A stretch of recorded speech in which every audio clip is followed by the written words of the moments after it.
But the daughter-in-law, the granddaughter-in-law, they don't think they're going to do that. But they can give it to Charles and say, all right, you can have it for 5 years.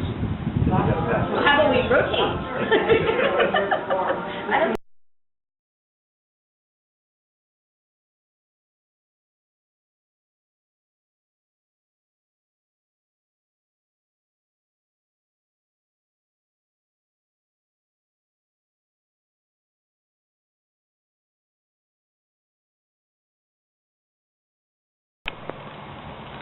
So this is the baby. The boy that we saw earlier is about 5, 6 inches long.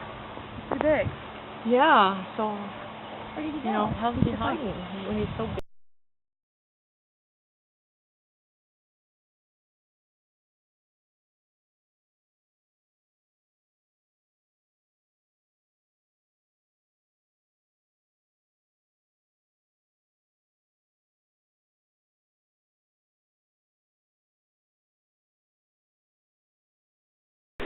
These are macadamia nuts. Kathy's going to show us how to crack one here.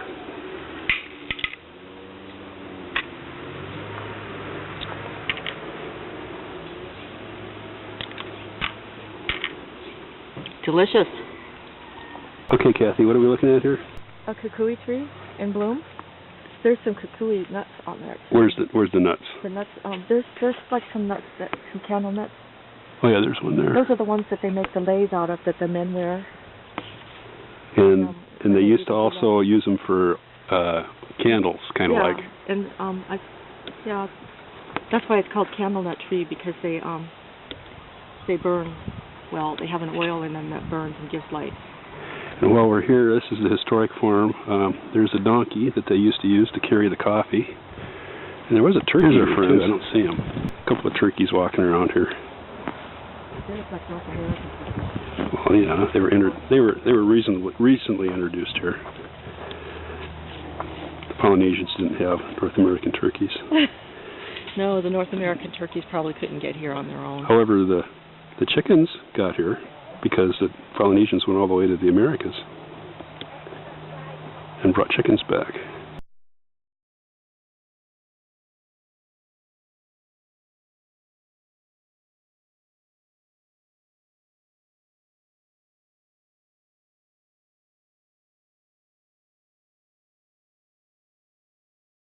Import them, but they're super sweet and juicy.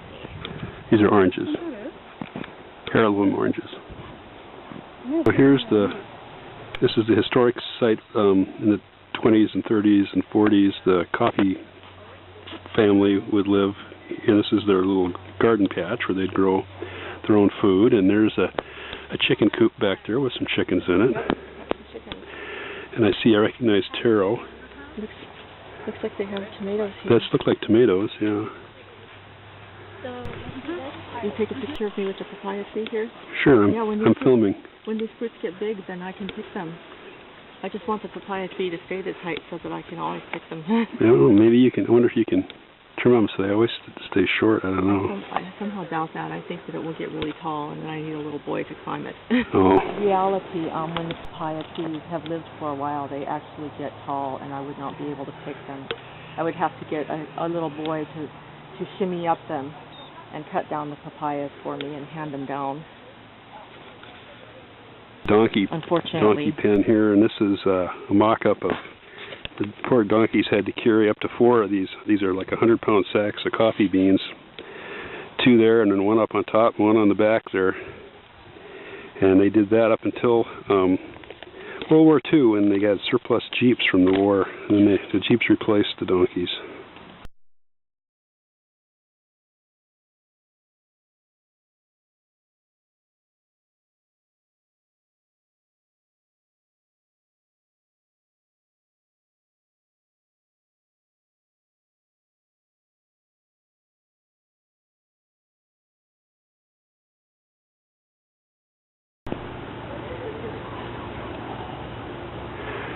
This is the Sheraton Keauhou Hotel, and this is the convention center right here at the hotel.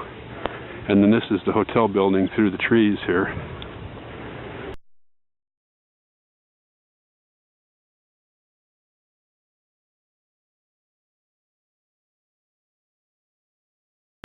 This is the terrace bar area, and right out here in front is at night they have lights they turn on, and you can see manta rays either from those rocks or from standing down there at the end of the terrace. And there's the bar, and that's looking back toward Keauhou Bay, which is, since the light's bright, sun's shining back, you probably can't see the bay right now, but this is early morning, so there's nobody in the bar here. There's the exercise room right there. Outside lawn. Again, that's the area where the manta rays are. If I spin around here, these wonderful chairs are looking over the ocean, which is a great place to have a drink. And then this is the other side of the pool. The two pools are connected with a swim channel. And also then right here, there is a slide, which is a great slide for kids. It's not a terribly fast slide, but it has some nice turns to it. And it empties out right here. And there's the pool on the ocean side.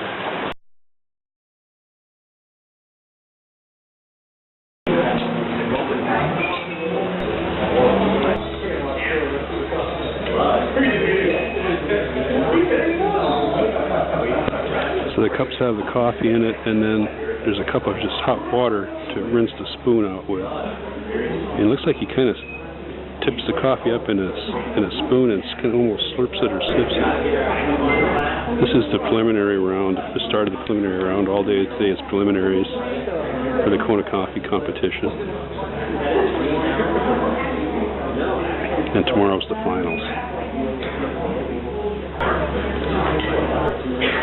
Actually, the judging seems to be all with the nose. They don't seem to be actually tasting. They're getting all the aroma that they can. Okay, the first round was smell. This round is now tasting. And just like wine aficionados, we're spitting into a little cup here as they taste the.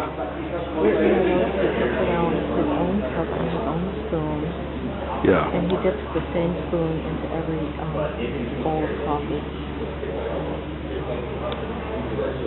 There's 3 bowls over there. Maybe each judge has his own bowl. There's exactly 3 cups of the coffee and 1 cup of the water at each station. Well, that's true. They dip their spoon into water in between it. Yeah.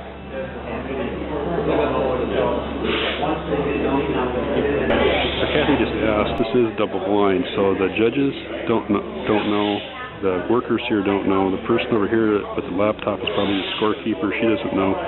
All they know, they have the bags labeled, but they don't know where each bag came from, and that information is sealed in an envelope someplace. So after the judging is open, they'll open it and find out who won.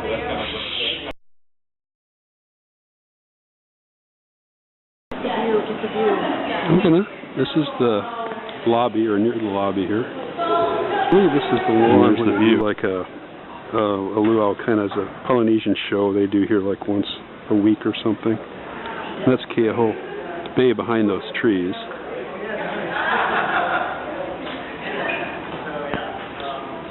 And that's Hualalai volcano in the distance there. As you can see here, this is in front of, there's the Sheraton there. This is off to the one side of the Sheraton here. As you can see, there is no beach here. It's a rocky shore. Now, back here in Keauhou Bay, back in that area, there is a little public park, and there is a shore access there where you can get into the water and swim. And then about a mile or so, easy, short car drive down the road here is Ka'alu'u, which is a little city park, which has really good snorkeling. It's a good beginner's beach for snorkeling, lots of fish and turtles and stuff.